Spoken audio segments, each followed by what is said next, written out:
Hi, my name is Dean. I'm part of the Peer Support Paediatrics team in Sydney for Spinal Cord Injuries Australia.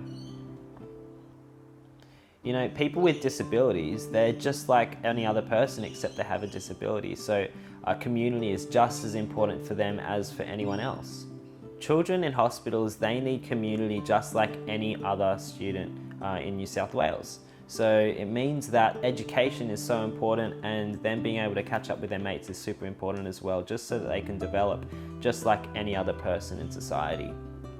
So when I was 14, I actually broke my C456 vertebrae in my neck, and I basically spent a good chunk of that year in hospital doing a lot of rehabilitation exercises to be as functional as I could be. But what I didn't realise is that I could have probably taken my education in the hospital school more seriously.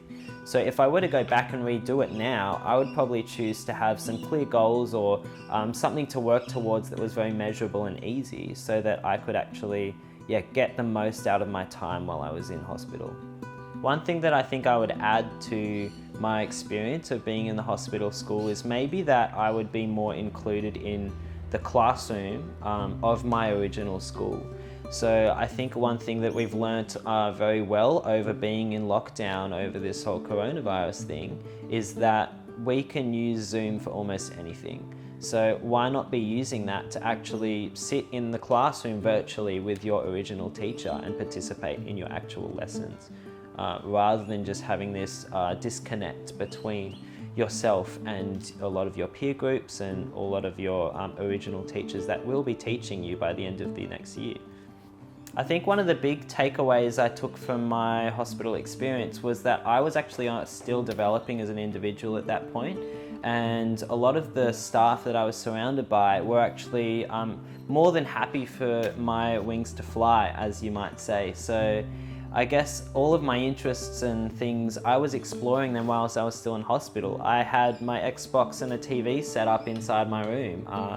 I was able to try all kinds of different things with the OTs, like I even baked cupcakes one day and stuff like that. It was just a good experience, and I think there's much that we can learn from that because it means that we're not just catering for people's physical needs like bed, bath, shower, but also it means that you can go a step further from their emotional health and actually go, they're developing and they've got their own interests, and let's foster that.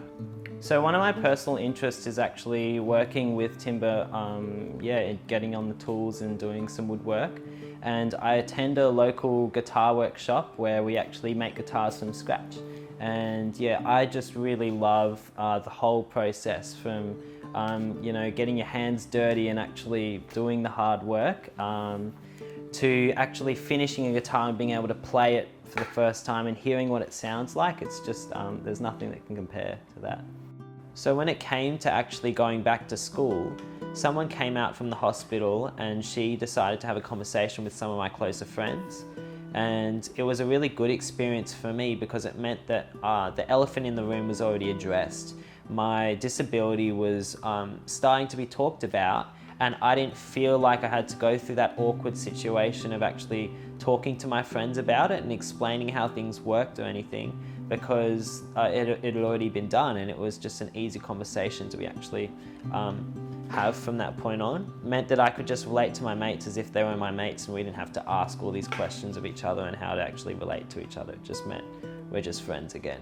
Disability awareness training is super important because it can benefit almost all individuals in the picture. People dealing with the person which has a disability, it helps them because they can then know how to relate to the person or how not to relate. Whether they should push the person up the hill or not, if they should ask if they needed help in the first place. All those kinds of little things are stuff that can be easily sorted out if they had that disability awareness training. And also, just to add to it, sometimes people with the disability are actually experiencing what it's like to live in a wheelchair for the first time in their lives. So you can imagine all kinds of issues with having lower self-confidence or self-esteem or body image issues or anything. Disability awareness training is almost like a one-stop shop for just sparking those conversations and allowing people to actually talk about the things that are awkward to talk about. You know, when I was in high school, I actually had quite a positive experience. Even though I had a disability, I felt quite included in the community. I had very supportive staff, and like a lot of my friends and the other students in the school were quite supportive. And yeah, it was overall quite a good experience for me.